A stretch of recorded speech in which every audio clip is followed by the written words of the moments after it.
বাবা নবীজি পত্র লিখেছেন, এতে মনে হয় মদিনার সবচেয়ে সৌভাগ্যবতী মেয়ে আমি।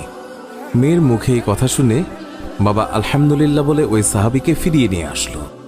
বলল, তুমি যে আমার মেয়েকে বিয়ে করবে, দেনমোহর হিসেবে কি দেবে? তখন কালো সাহাবী বলল, আমার কাছে নবীজির ভালোবাসা ছাড়া আর কিচ্ছু নেই। ওই মেয়েটি বলল, বাবা আপনার তো অনেক টাকা আছে, নবীজির ভালোবাসার জন্য কিছু টাকা দেনমোহরের জন্য ওকে দিয়ে দিন। মালিক আরও বলল, বিয়ে যে করবে, কিছু কেনাকাটা করেছ আমার মেয়েকে সাজানোর জন্য? কালো সাহাবীর উত্তর, আমার কাছে কোনো টাকা নেই। ওই মেয়েটি আবারও বলল, নবীজির ভালোবাসার জন্য বিয়ের কেনাকাটার জন্য ওই লোকটিকে কিছু টাকা দিয়ে দিন। অবশেষে নবীজির ভালোবাসার খাতিরে মালিক সাহাবীকে কিছু টাকা দিয়ে বলল, যাও বিয়ের বাজার করে নিয়ে এসো। আজকের ভেতরেই আমি নবীজির কথায় আমার সুন্দরী মেয়ের সাথে তোমার বিয়ে দেব। নবীজির কালো সাহাবী মনের আনন্দে বিয়ের বাজার করতে রওনা হলো। বাজারে গিয়ে কিছু কেনাকাটাও করে। হঠাৎ দেখলো মানুষ দৌড়াদৌড়ি করছে। কালো সাহাবী বলল, কি হলো, সবাই এমন দৌড়াচ্ছে কেন? দোকানের মালিক বলল, তুমি যাই কিনবে তা পরে এসে কিনো। আমাদের সম্পদ মুসলিম বিশ্বের হযরত মুহাম্মদ সাল্লাল্লাহু আলাইহি ওয়াসাল্লামকে শত্রুরা আক্রমণ করেছে। এই বলে দোকান বন্ধ করে চলে গেল।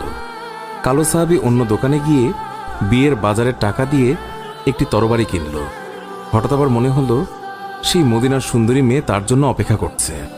তখন নিজেকে বোঝালো, যেই নবী না হলে আমি হতাম না, এই দুনিয়া হতো না, সেই নবীর চেয়ে সুন্দরী মেয়ে আমার কাছে বড় হয় কিভাবে? এই বলে নবীজির কালো সাহাবী তলোয়ারটি নিয়ে যুদ্ধের ময়দানে চলে গেল। কিতাবে আছে, ওই যুদ্ধে নবীজির ৭০ জন সাহাবী শহীদ হয়েছিলেন, তার মধ্যে কালো সাহাবীও একজন।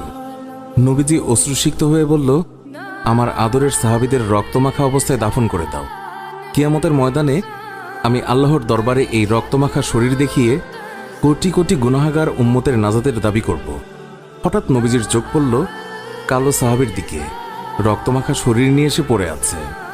নবীজি চিৎকার দিয়ে বলল, এই আমার কালো সাহাবীর লাশ, আজকে তার তো বিয়ে হওয়ার কথা ছিল। কয়েকজন সাহাবী বলল, হুজুর, আপনার কালো সাহাবী বিয়ের বাজার করতে গিয়েছিল, কিন্তু যখন শুনল শত্রুরা আপনার উপর আক্রমণ করেছে, তখন সে যুদ্ধের বাজার করেছে। নবীজি কান্না বিজড়িত অবস্থায় কালো সাহাবীর দিকে তাকালো। কিছুক্ষণ পর হাসি মুখে বলল, দাও, তোমরা আমার কালো সাহাবীকে দাফন করে দাও। সাহাবীরা বলল, বেয়াদবি মাফ করবেন, আপনি কান্না অবস্থায় কালো সাহাবীর দিকে তাকালেন, আবার হাসি মুখে দাফন করতে বললেন, কারণ কি বলবেন হুজুর? নবীজি বললেন, তাহলে শোনো, আমার কালো সাহাবী বিয়ের বাজার দিয়ে যে যুদ্ধের বাজার করেছে, আমার ভালোবাসায় ইসলামের পথে শহীদ হয়েছে, আমি তাকে তাকিয়ে দেখি ওই হুরে মদিনা বেহেশতের হুর হয়ে তার সেবা করছে। সুবহানাল্লাহ।